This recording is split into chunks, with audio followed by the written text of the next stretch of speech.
Welcome to Let's Talk About It. We are your host, Lisa and Lizzie. I'm Lizzie. And I'm Lisa. Let's talk. Welcome to Let's Talk About It.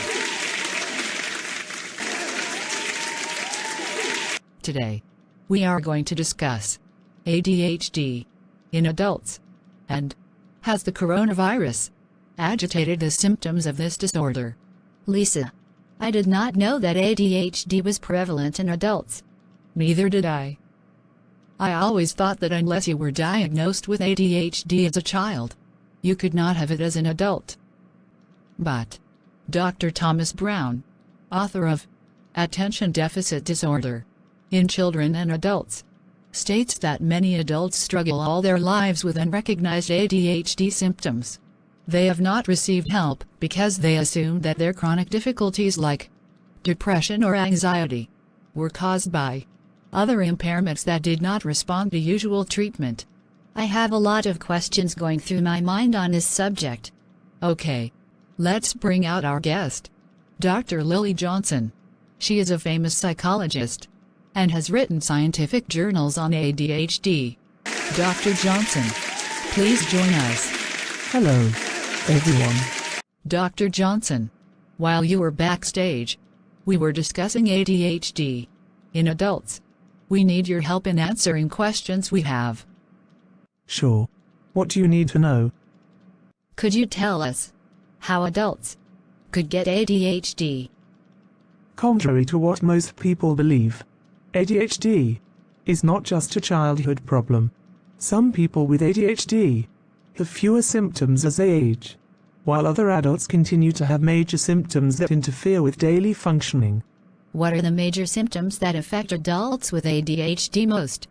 The main symptoms of ADHD in adults may include difficulty paying attention, impulsiveness and restlessness. Symptoms can be mild to severe. How would a doctor know if someone has ADHD?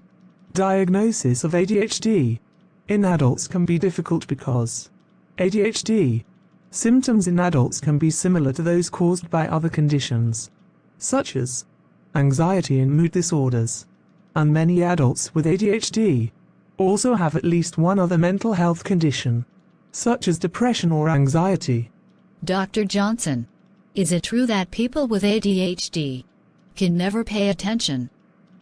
People with ADHD are able to concentrate on activities they enjoy, but no matter how hard they try, they have trouble maintaining focus when the task at hand is boring or repetitive. That was very informative, Dr. Johnson. Thank you so much for your input.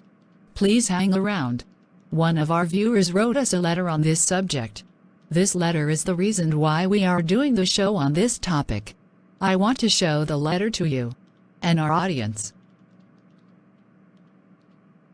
Paul, would you read the letter, please? Dear Lisa and Lizzie, my name is Sandra. I am writing you in hopes that you will discuss adult ADHD and its symptoms on the Let's Talk About It show. I am an adult with ADHD. This disorder has made my life hell. I am constantly late for appointments because I forget until the last moment. I am disorganized, forgetful, and overwhelmed by my responsibilities. To sum things up, I am an emotional wreck. I am full of stress and anxiety, and I tend to drink a lot to forget about my problems. All these things have ruined my relationships and career. Everything have got worse since this pandemic happened. All the restrictions are driving me even more crazy. I was not diagnosed with ADHD until I was an adult. Now I realize I had symptoms as a child. But everyone thought I was a goof-off and did not care. I did care. A lot. Thank you. Sandra J. Wow. That letter was straight to the point in describing the mental issues she has with ADHD. But what caught my attention was, she said her symptoms has gotten worse since the pandemic started.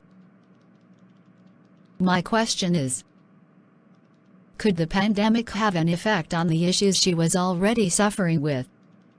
The answer to that question is yes. Concern about coronavirus can cause stress, anxiety and sleep difficulty, especially with someone with ADHD.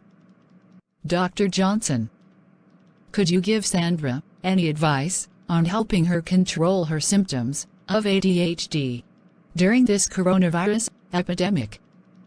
Yes, Lisa, I can. Sandra, listen carefully. Number 1. Create a routine. Creating daily and weekly routines can help build good habits and may help relieve some ADHD symptoms. Dr. Johnson, could you give us an example? Yes, I can. Creating a routine can include scheduling regular times for sleeping, eating, and physical activities. Set time aside for work, homework, relaxation, and hobbies. Also schedule time for chores, grocery shopping and other household chores. That was wonderful advice for Sandra and our studio audience. Is there any other advice you can give to Sandra concerning this matter? Yes.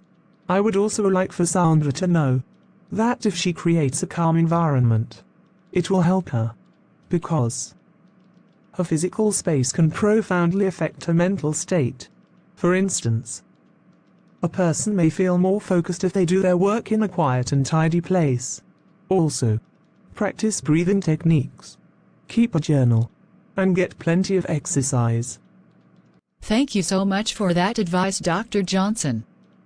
We will show a video with more ADHD facts. This video was created by Additive. Paul, roll the video.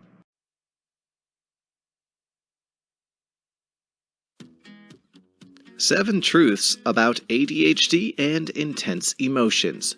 Truth 1. Intense emotions are a hallmark of ADHD. Few doctors factor in emotional challenges when making a diagnosis. Yet research shows that people with ADHD experience acute difficulty with frustration, impatience, excitability. Truth number 2. Emotional challenges begin in the brain. The brain connectivity networks that carry emotional information don't work well for people with ADHD. Processing emotions starts in the brain, says Thomas Brown, Ph.D. Sometimes the working memory impairments of ADHD allow a momentary emotion to become too strong, flooding the brain with one intense emotion. Truth number 3, people with ADHD can be swept away by a single emotion fast. A momentary emotion can gobble up all the space in the brain, just like a computer virus can devour a whole hard drive. That one emotion crowds out any other information that might help modulate the feeling and regulate behavior. This explains why reasoning sometimes fails. Truth number 4, emotions motivate action. Brain imaging shows that delayed rewards don't register for people with ADHD. They are more motivated by the instant gratification that strong emotions deliver. Truth number 5, faulty memory impacts emotions. Working memory impairments diminish the emotional energy needed to plan, monitor, or self-regulate. This leaves people with ADHD disorganized, quick to anger, or likely to procrastinate. Truth number 6, the ADHD brain doesn't always differentiate between minor problems and dangerous threats. As a result, a person with ADHD may struggle to deal rationally and realistically with events that are stressful but not of grave concern. Truth number 7, treating ADHD emotions requires a multimodal approach. ADHD medication may improve the emotional networks in the brain, but talk therapy is also needed to manage fear or low self-esteem. That video was very informative. This entire show really educated me on ADHD. Before we close, Dr. Johnson, is there anything you would like to add? Yes. It can be helpful to think about attention deficit disorder as a collection of traits that are both positive and negative, just like any other set of qualities you might possess. Along with impulsivity and disorganization of ADHD, often comes incredible creativity, passion, energy, out-of-the-box thinking, and a constant flow of original ideas. Figure out your strengths and set up your environment. That was great advice. Thank you very much for appearing on the show. My pleasure, Lisa. If you are an adult with ADHD, you can benefit from behavioral coaching, individual therapy, self-help groups, vocational counseling, educational assistance and medication. Please contact Let's Talk About It if you need assistance. Yes. Goodbye, everyone. Love you all. See you next week.